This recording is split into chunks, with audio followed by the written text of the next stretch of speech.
पहिली पंचवार्षिक योजना to the point मुद्दे आहेत, एकदम व्यवस्थित मी काढलेले आहेत ते तुमच्यापर्यंत पोहोचवण्यासाठी। एकूण 21 ते 22 मुद्दे आहेत, कसे आहेत काय आहेत आपण ते वन बाय वन बघू। पहिली पंचवार्षिक योजना फर्स्ट 5 इयर प्लॅन असं म्हटलं जातं इंग्लिशमध्ये, फर्स्ट 5 इयर प्लॅन असं म्हटलं जातं। आता एक म्हणजे 1 एप्रिल 1951 पासून 31 मार्च 1956 पर्यंत काय होती तर पहिली पंचवार्षिक योजना होती। 1 एप्रिल 1951 पासून 31 मार्च 1956 पर्यंत या योजनेमध्ये सर्वात जास्त भर कशावरती देण्यात आलेला होता तर कृषी क्षेत्रावरती सर्वात जास्त भर देण्यात आलेला होता। आणि पहिलीच पंचवार्षिक योजना अशी आहे की या पंचवार्षिक योजनेमध्ये सर्वात जास्त खर्च जो होता तो खर्च कृषी क्षेत्रावरती झालेला होता। सर्वात जास्त खर्च कोणत्या क्षेत्रावरती झाला होता पहिल्या पंचवार्षिक योजनेमध्ये, तर असा प्रश्न विचारलेला आहे। तर सर्वात जास्त खर्च हा कृषी क्षेत्रावरती झालेला होता, डेफिनेटली होणारच, कारण काय आहे तर कृषी क्षेत्रावरती जास्त भर देण्यात आलेला होता। तिसरा मुद्दा जो आहे तो प्रतिमान, जे मॉडेल वापरलेलं होतं पहिल्या पंचवार्षिक योजनेच्यासाठी, त्या मॉडेलचं नाव काय होतं तर हेरॉल्ड डोमर असं त्या मॉडेलचं नाव होतं। हाही प्रश्न विचारलेला आहे की पहिल्या पंचवार्षिक योजनेमध्ये जे मॉडेल वापरण्यात आलं होतं, प्रतिमान वापरण्यात आले होतं, त्या प्रतिमानाचं नाव काय आहे, हेरॉल्ड डोमर। त्यानंतर एक चौथा मुद्दा जो आहे तो या योजनेचं उपनाव काय देण्यात आलेलं होतं, या योजनेला उपनाव पण देण्यात आलं होतं, पुनरुत्थान योजना असं म्हटलं जात होतं, पुनरुत्थान योजना असं म्हटलं जात होतं। पाचवा मुद्दा जो आहे या योजनेमध्ये भर कशावरती देण्यात आलेला होता बघा, या योजनेमध्ये आर्थिक समतोल, आता आर्थिक समतोल राखणे, त्याचबरोबर रोजगार निर्मिती करणे, राहणीमानाचा दर्जा उंचावणे, चलनवाढावरती नियंत्रण करणे, या मुद्द्यांच्यावरती भर देण्यात आलेला होता किंवा या उद्देशानेच ही पहिली पंचवार्षिक योजना चालू केलेली होती। बरीच कारणं आहेत बघा या मुद्द्यांच्यावरती भर देण्याच्या बाबतीमध्ये। एक म्हणजे बघा दुसरं महायुद्ध संपलं, 1945ला दुसऱ्या महायुद्धाचा एंड झाला, पण या दुसऱ्या महायुद्धाची झळ भारताला पोहोचली होती आणि त्यामुळे देशामध्ये एक आर्थिक असमतोल तयार झालेला होता, त्यामुळे आर्थिक समतोल करणं हा सर्वात महत्त्वाचा मुद्दा होता। त्याचबरोबर रोजगार निर्मिती करणं पण गरजेची होती, कारण रोजगार निर्मिती का करणं गरजेची होती, ज्या आवश्यक गरजा आहेत म्हणजे काय मानवाच्या बेसिक गरजा ज्या आहेत अन्न वस्त्र निवारा, तर या गरजा पूर्ण करण्यासाठी त्यांना काहीतरी रोजगार दिला पाहिजे, रोजगाराच्या मार्फत काहीतरी 4 पैसे भेटतील आणि त्या 4 पैशाचा वापर करून आवश्यक गरजा पूर्ण करतील, त्यामुळे रोजगार क्षेत्रावरती भर देणे गरजेचं होतं। आता हे झालं, आपण म्हणलो की 1945ला दुसरं महायुद्ध संपलं, या कारणाच्या वरती आर्थिक समतोल राखणे, रोजगार निर्मिती करणे, रोजगार निर्मिती झाल्यानंतर ऑटोमॅटिक राहणीमान उंचावणार आहे। त्याचबरोबर या दुसऱ्या महायुद्धामध्ये देशावरती आर्थिक संकट पण आलेलं होतं, चलनवाढ जी होती, चलनवाढ खूप बेसुमार झालेली होती, त्याच्यावरती नियंत्रण करायचं होतं। त्याचबरोबर भारत स्वातंत्र्य झालं 1947ला, ब्रिटिशर्स भारतातून निघून गेले, पण ब्रिटिशर्स भारतातून निघून गेले त्यावेळेला त्यांनी भारतामधून एवढी संपत्ती घेऊन गेले होते, आर्थिक निसरणाचा जो सिद्धांत मांडला होता दादाभाई नौरोजी यांनी, ड्रेन ऑफ वेल्थचा, हा ड्रेन ऑफ वेल्थचा एकदम खरा अनुभव झाला तर 1947ला आला, कारण त्यावेळेला भारताकडे काहीच नव्हतं, म्हणजे आवश्यक असणाऱ्या गरजा पूर्ण करण्यासाठी कोणत्या साधनांची जी आवश्यकता होती ती साधनंही नव्हती, आणि त्यामुळे या योजनेचा वापर करून या मुद्द्यांच्यावरती भर देणं काय होतं गरजेचं होतं, आणि त्यामुळेच आर्थिक समतोल राखणे, रोजगार निर्मिती करणे, राहणीमान उंचावणे आणि चलनवाढीवरती नियंत्रण करणे, या ज्या काही 4 मुद्द्यांच्या वरती भर देणं काय होतं गरजेचंच होतं। त्याच्यानंतर 6वा मुद्दा जो आहे तो सामुदायिक विकास कार्यक्रम जो आहे तो चालू करण्यात आला। 2 ऑक्टोबर 1952 रोजी सामुदायिक विकास कार्यक्रम चालू करण्यात आला। या सामुदायिक विकास कार्यक्रमाचा मेन उद्देश काय होता बघा, तर ग्रामीण भागामध्ये जी कृषी असेल, त्याचबरोबर पशुपालन असेल, प्राथमिक जो आपण म्हणू व्यवसाय जो होता ग्रामीण भागामधील, या प्राथमिक व्यवसायाला, त्याचबरोबर या व्यवसायामध्ये रोजगार निर्मितीला प्रोत्साहित करण्यासाठी कम्युनिटी डेव्हलपमेंट प्रोग्राम किंवा सामुदायिक विकास कार्यक्रम काय करण्यात आला, हाती घेण्यात आला। आणि या आधारावरतीच बघा सामुदायिक विकास कार्यक्रमाच्या आधारावरतीच अखिल भारतीय हातमाग बोर्डाची स्थापना 1952ला करण्यात आली। हातमाग बोर्ड म्हणजे जे काही हँडलूमच्या ज्या इंडस्ट्रीज ज्या आहेत, म्हणजेच या हँडलूमच्या इंडस्ट्री आहेत, यांना जे काही बेसिक ज्या गोष्टी आहेत त्या बेसिक रॉ मटेरियल आपण म्हणू कच्चा माल जो आहे तो कृषीमधूनच भेटणार आहे, त्यामुळे कृषीचा चांगला जर विकास केला तर ऑटोमॅटिक काय होणार आहे तर हातमागचा चांगला विकास होणार आहे, आणि त्या हातमागसाठी हातमाग बोर्डाची स्थापना 1952ला करण्यात आलेली होती। आता आणखी काय 7वा मुद्दा दिलेला आहे बघा, हिंदुस्तान अँटीबायोटिक्स ही एक कंपनी आजही बघा पिंपरी चिंचवडच्या एरियामध्ये तुम्हाला पाहायला भेटेल.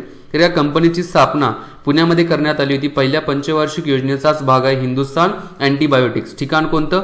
पिंपरी, पुणेमध्ये. राज्य कुठलं? महाराष्ट्रामध्ये आहे. नेक्स्ट त्याच्यानंतरचं नेक्स्ट काय देण्यात आलेलं आहे बघा, HMT हिंदुस्तान मशीन टूल जी कंपनी आहे, या हिंदुस्तान मशीन टूल कंपनीची पण स्थापना करण्यात आली बेंगलुरूमध्ये. आता मशीन टूलच्या बाबतीमध्ये पण बेसिक जे आपण म्हणू की ज्या छोट्या मोठ्या मशीन ज्या असतील शेतीसाठी गरजेच्या होत्या, HMT ट्रॅक्टर पण होता बघा. तर या मशीनचा वापर शेती करण्यासाठी केला जाईल आणि शेतीचं उत्पन्न याच्यातून वाढेल या उद्देशानेच केलेली होती. 9 नंबरला पेरांबूर, तमिळनाडू या राज्यामधील पेरांबूर या ठिकाणी काय करण्यात आलं की रेल्वेच्या डब्याचा कारखाना तयार करण्यात आला. रेल्वेच्या डब्याचा कारखाना तयार करण्यात आला जेणेकरून रेल्वेचे डबे वगैरे तयार केले जातील. त्याचबरोबर चित्तरंजन, पश्चिम बंगाल या राज्यामधील चित्तरंजन या ठिकाणी रेल्वे इंजिनचा कारखाना तयार करण्यात आला. एक म्हणजे रेल्वे इंजिनचा कारखाना पश्चिम बंगाल. पश्चिम बंगाल म्हणजे कुठे आलं तर ठिकाण चित्तरंजन. आणि पेरांबूर कुठे आहे तर तमिळनाडूमध्ये रेल्वे डब्याचा कारखाना. 11वा जो मुद्दा याच्यामध्ये सिंद्री कारखाना जो आहे, खत कारखाना सिंद्री, कुठे आहे तर सिंद्री झारखंडमध्ये काय करण्यात आलं तर सिंद्री हा खत कारखाना निर्माण करण्यात आला. सिंद्री या ठिकाणी कशा संदर्भात खत कारखाना, कशा संदर्भात आहे तर तो खताच्या संदर्भात आहे, फर्टिलायझरच्या संदर्भात आहे. राज्य झारखंड आहे, लक्षात घ्या. 12वा मुद्दा हिराकूड प्रोजेक्ट जो आहे तो महानदीवरती बसवण्यात आला ओडिशा राज्यामध्ये. हिराकूड प्रोजेक्ट महानदी ओडिशा राज्य. कोसी प्रोजेक्ट जो आहे प्रकल्प कोसी नदीवरती बिहारमध्ये. बिहारचे दुःखाश्रू म्हटलं जातं कुठल्या नदीला तर कोसी नदीला म्हटलं जातं. तर कोसी नदीवरती पण काय करण्यात आला तर प्रोजेक्ट प्रकल्प बसवण्यात आला. भाकरा नानगल प्रकल्प जो आहे तो सतलज नदीवरती बसवण्यात आला. हिमाचल प्रदेश आणि पंजाब या राज्याला पाणी पुरवठा करण्याच्या दृष्टिकोनातून, त्याचबरोबर वीज निर्मितीच्या दृष्टिकोनातून. 15वा मुद्दा दामोदर खोरे विकास योजना जी आहे झारखंड आणि पश्चिम बंगाल राज्यामध्ये या योजनेची काय करण्यात आली, सुरुवात करण्यात आली. आणि हे जे प्रोजेक्ट बघितले ना आपण 12, 13, 14 आणि 15 म्हणजे कुठला हिराकूड प्रकल्प, कोसी प्रकल्प असेल, भाकरा नानगल प्रकल्प असेल, दामोदर खोरे विकास योजना, हे अमेरिकेमधील USA मधील टेनेसी जो प्रोजेक्ट जो होता या प्रोजेक्टच्या आधारावरती काय करण्यात आला होता तर तयार करण्यात आलेले 4 प्रकल्प आहेत. ठीक आहे. त्याच्यानंतर नेक्स्ट काय 16वा नंबरचा मुद्दा आपण बघितला, हातमाग बोर्डाची स्थापना करण्यात आली होती 1952 ला. का केली होती त्याच्या पाठीमागचं आपण कारण बघितलेलं आहे. 17 नंबरचा मुद्दा जी होती इम्पिरियल बँकेची स्थापना केलेली होती. या इम्पिरियल बँकेचे रूपांतर कशामध्ये करण्यात आलं तर SBI मध्ये रूपांतर करण्यात आलं 1955 साली. म्हणजे स्टेट बँक ऑफ इंडिया जी आजची आहे त्याला 1955च्या अगोदर काय म्हटलं जात होतं तर इम्पिरियल बँक म्हटलं जात होतं. नेक्स्ट 18 नंबरचा मुद्दा काय बघा, ICICI बँकेची स्थापना 1955 मार्च 1955 मध्ये करण्यात आली होती. इंडस्ट्रीज ज्या असतील त्या इंडस्ट्रीना कर्ज पुरवठा करण्यासाठी ICICI बँकेची स्थापना करण्यात आली होती. आता या योजनेचे मूल्यमापन करण्यात आले आणि या मूल्यमापनामध्ये एकूण मुद्दे किती सापडलेले आहेत बघा, एकूण 6 मुद्दे सापडलेले आहेत. एक म्हणजे राष्ट्रीय उत्पन्न जे आहे ते 18% वाढलं, पहिला मुद्दा. दुसरा आहे दरडोई उत्पन्न जे आहे ते 11% वाढलं. त्यानंतर आर्थिक वाढ जी होती, आर्थिक वाढीचं टार्गेट किती ठरवलं होतं तर 2.1% आर्थिक वाढ व्हावी असं ठरवलेलं होतं. पण आर्थिक वाढ किती झाली 3.6% आर्थिक वाढ झाली, म्हणजे आर्थिक वाढ जास्त झाली. किमतींचा निर्देशांक जो होता पहिली आणि आतापर्यंतची शेवटची पंचवार्षिक योजना की जो किमतींचा निर्देशांक जो होता तो 13% काय झाला आहे, कमी झालेला आहे. खाली आरो केलाय म्हणजे डिक्रीज झालेला आहे 13%. आतापर्यंतची पहिली आणि शेवटची पंचवार्षिक योजना की किमतींचा निर्देशांक कमी झालेला आहे. आता चांगला मान्सून झाल्यामुळेच आर्थिक वाढ झाली, अन्न उत्पादन वाढल्यामुळेच दरडोई उत्पन्न, राष्ट्रीय उत्पन्न वाढलेलं होतं. आता या पंचवार्षिक योजनेचे जे अध्यक्ष होते, पहिल्या पंचवार्षिक योजनेचं डेफिनेटली आपल्याला माहित आहे की पंचवार्षिक योजनेचे अध्यक्ष जे असतात ते भारताचे पंतप्रधान असतात. म्हणजेच त्यावेळेला पंडित जवाहरलाल नेहरू या पंचवार्षिक योजनेचे अध्यक्ष होते. आणि उपाध्यक्ष कोण होते तर गुलजारीलाल नंदा जे होते हे या पंचवार्षिक योजनेचे उपाध्यक्ष म्हणून निवडण्यात आलेले होते. त्याच्यानंतरच्या काही राजकीय घटना बघा या पंचवार्षिक योजनेच्या टायमिंगला झालेल्या होत्या. कोणत्या कोणत्या राजकीय घटना आहेत, एक म्हणजे 1951-52 रोजी पहिलं इलेक्शन झालं तर पहिली निवडणूक झाली होती. पहिले इलेक्शन कमिशनर कोण तर सुकुमार सेन, पहिले इलेक्शन कमिशनर. तर यांच्या नेतृत्वाखाली काय करण्यात आले होते 1951-52 मध्ये भारतामध्ये स्वतंत्र भारताची पहिली निवडणूक झाली होती. 1953 मध्ये आंध्र प्रदेशची स्थापना केली होती बघा. आंध्र प्रदेशच्या स्थापनेची मागणी तेलुगू भाषा बोलणारे लोक जे आहेत त्या लोकांना एकत्रित करून आंध्र प्रदेश हे राज्य असेल असं सांगितलं 1953 मध्ये. त्याचबरोबर 1953लाच राज्य पुनर्रचना आयोगाची स्थापना केली होती.